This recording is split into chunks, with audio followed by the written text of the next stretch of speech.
ஹஜ்ரத் இமாம் ஹசன் பஸ்ரி ரஹிமஹுல்லா அவர்கள் சொன்னாங்க, நான் சில கூட்டத்தாரை நான் பார்த்தேன், அவங்க தப்பே செய்யாதவர்கள், தவறே செய்யாத நல்லவர்கள் தான். ஆனால் தவறு செய்கிறவர்களை பற்றி பேசிக்கிட்டே இருந்தாங்க.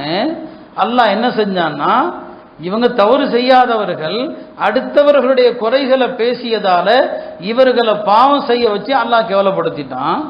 இதற்கு மாற்றமாக வேறு சில கூட்டத்தை நான் பார்த்தேன், அவர்கள் தவறு செய்யக்கூடியவர்கள், தவறு செய்கிறாங்க, ஆனால் யாருடைய குறையும் அவங்க பேசுறதே கிடையாது, அடுத்தவர்களுடைய குறைய அவங்க பேசுறது இல்லை.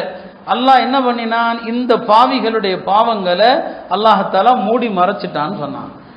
நம்முடைய குறைகளை அல்லாஹ் மறைக்கணும்னு சொன்னா நீங்க அடுத்தவர்களுடைய குறை என்ன செய்யணும், மறைக்கணும். எனவே அல்லாஹ் மறைக்கிறான். அல்லாஹ் மறைக்கிறதுனால தான் நாம ஒருத்தருக்கு ஒருத்தர் எல்லாருடைய முகத்தையும் பார்க்கிறோம். நாம செய்யக்கூடிய தவறுகள், தனிமையில் செய்கிற தவறுகள், இதையெல்லாம் அல்லாஹ் வெளிப்படுத்தினா நம்ம கதி என்ன ஆகிறது, நம்மெல்லாம் என்ன ஆகும். ஒரு பெரிய அறிஞரிடத்துல காலையில கேட்டாங்க, கைஃபா அஸ்பாஹ்த, நீங்க எப்படி காலையில எஞ்சிங்கன்னு சொல்லி. அவங்க சொன்னாங்க, 2 நியாமத்துகளுக்கு மத்தியில நான் காலை பொழுது அடைஞ்சிருக்கிறேன். இந்த 2 நியாமத்துகள்ல நான் அல்லாஹ்வுக்கு ரொம்ப நன்றி செலுத்துவது எந்த நியாமத்துக்குன்னு தெரியல அப்படின்னா. என்னங்க 2 நியாமத்து? ஒன்று அல்லாஹ் கொடுத்திருக்கிற இந்த ஆரோக்கியம், அல்லாஹ் கொடுத்திருக்கிற இந்த வாழ்க்கை, இது ஒரு நியாமத்து. இன்னொரு நியாமத்து என்ன தெரியுமா, நம்ம குறைய அல்லாஹ் மறைச்சிருக்கிறான். என் குறைய அல்லாஹ் மறைச்சிருக்கிறான். இந்த மறைக்க போய் தான் மக்கள் என்ன மதிக்கிறாங்க. இந்த குறைய அல்லாஹ் மறைக்கிறானே, அதுக்கு நான் நன்றி செலுத்துவதான்னு தெரியலன்னு சொன்னாங்க. அதனால தான் நல்லவர்கள் தங்களை யாராவது புகழ்றதை விரும்ப மாட்டாங்க. யாராவது புகழ்ந்தா அவங்க என்ன சொல்லுவாங்க தெரியுமா, ரொம்ப அழகான ஒரு வார்த்தை சொல்லுவாங்க. யாராவது புகழ்ந்தால், அல்லாஹும்ம ஃபிர்லி மாலா யாலமூன், யா அல்லாஹ் என்கிட்ட இருக்கிற குறைய தெரியாம தான் இவங்க புகழ்றாங்க, இவங்களுக்கு தெரியாது எத்தனையோ குறை உனக்கு தெரியும், அதை நீ மன்னிச்சிரு. வலா துஆஹிதுனி பிமா யகூலூன், இவங்க என்ன புகழ்றதுனால என்ன தண்டிச்சிராத. வஜஅல்னி கைரம் மிம்மா யதுன்னூன், இவங்க என்ன நல்ல ஆளுன்னு நினைக்கிறாங்க, இவங்க நினைக்கிறத விட என்ன சிறந்த ஆளா ஆக்குன்னு சொல்லி. அருமையானவர்களே, குறைகளை மறைப்பது குறித்து பெருமானார் ஸல்லல்லாஹு அலைஹி வஸல்லம் அவர்கள் அழகான ஒரு ஹதீஸை சொன்னாங்க. மன் சதர அவ்ரத முஃமினின் ஃபகஅன்னமா இஸ்தஹயா மௌதூதத்தன் ஃபீ கப்ரிஹா, ஒரு முஸ்லிமுடைய மூமினுடைய குறையை யார் மறைக்கிறாரோ அவருக்கான நன்மை என்ன தெரியுமா, ஜாஹிலியாவில் அறியாமை காலத்தில் உயிரோடு பெண் குழந்தையை புதைச்சாங்க இல்லையா, அந்த குழந்தை புதைச்சதும் இறக்காது, உயிரோடு தானே புதைக்கிறாங்க. அந்த குழந்தைய ஒரு ஆள் என்ன செய்றாரு, அந்த கபரை தோண்டி அந்த குழந்தையை காப்பாத்துறாரு. இந்த உயிரோடு புதைக்கப்பட்ட குழந்தையை காப்பாற்றிய மனிதனுக்கு எந்த நன்மையோ அந்த நன்மை தான் ஒரு மனிதனுடைய குறையை மறைத்தார்.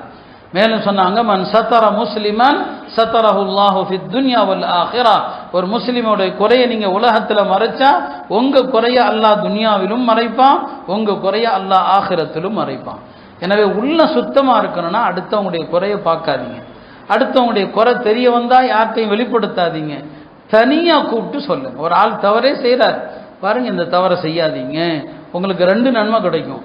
தனியா கூப்பிட்டு அறிவுரை சொன்னதற்கான நன்மையும் கிடைச்சிரும், அவருடைய குறைய மன்னித்ததற்கான நன்மையும் கிடைச்சிரும். யாருடைய குறைகளையும் நோண்டாதீர்கள். அல்லாஹ் சொல்றான், லா தஜஸ்ஸசு, பிறர் குறைகளை ஒருபோதும் ஆராயாதீர்கள். குறைகளை ஆராய்ஞ்சிங்க உள்ளம் கெட்டு போயிடும். அப்ப உள்ளங்கள் சீரடைவது வணக்கங்களை கொண்டு, இபாதத்துகளை கொண்டு, திக்ருகளை கொண்டு அல்ல. யாரை பத்தி யோசிக்காதீங்க, அடுத்தவங்களுடைய குறைகளை பார்க்காதீங்க, அது அவர்களுக்கும் அவங்கள படைத்த இறைவனுக்கும் இடையிலான விஷயம். அல்லாஹ் நாடினால் அவர்களை மன்னிப்பான், அல்லாஹ் நாடினா அல்லாஹ் தண்டிப்பான். ஒரு மனுஷனை மன்னிக்கிறதுக்கு அல்லாஹ் 10 வழி வச்சிருக்கிறான். அதை தனி பயானா சொல்லணும். 10 வழியில ஏதாவது ஒரு வழியில அல்லாஹ் மன்னிச்சிருவான். இந்த 10ஐயும் தாண்டி நரகத்துக்கு போற முஸ்லீம் ரொம்ப கம்மியா தான் இருப்பான். 10 வழி இருக்கு, இதுல ஏதாவது ஒண்ணு கொண்டு அல்லாஹ் மன்னிப்பான். எனவே பாவம் செய்யறவன், குறையுள்ளவன், அது அவனுக்கும் ரப்புக்கும் இடையிலான விஷயம். நீங்க அவருடைய குறைய என்ன செய்யாதீங்க, பார்க்காதீங்க. அழகா சொன்னாங்க பெரியார்கள், நல்லோர்கள் சொல்லுவாங்க, மனிதர்கள் 2 பேர் தான். முபுத்தலா, பாவம் செய்யக்கூடிய மனிதர்கள், இன்னொரு கூட்டம் முஆஃபா, பாவம் செய்யாத மனிதர்கள். பாவம் செய்யக்கூடிய மனிதர்களை கண்டா, யா அல்லாஹ் இவர்களுக்கு கருணை காட்டி இந்த பாவத்திலிருந்து இவர்களை காப்பாத்துன்னு துஆ செய்யுங்க. பாவம் செய்யாத நல்ல மனிதர்களை பார்த்தீங்கன்னு சொன்னா, யா அல்லாஹ் இவர்கள் கடைசி வரை பாவம் செய்யாம ஆக்குன்னு துஆ செய்யுங்க.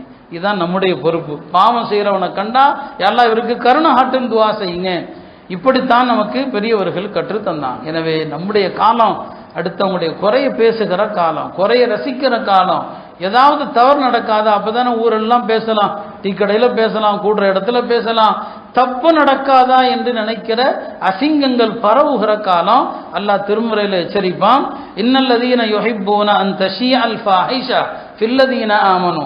மோமின்களுக்கு மத்தியில் அசிங்கமான விஷயங்கள் பரவ வேண்டும் என்று யார் நினைக்கிறார்களோ அவர்களுக்கு துனியாவிலையும் கடின வேதனை, மறுமையிலும் வேதனைன்னு சொல்றான். இல்லாமல் அல்லாஹ் நம்முடைய உள்ளங்களை தூய்மையான உள்ளங்களாக ஆக்குவானாக.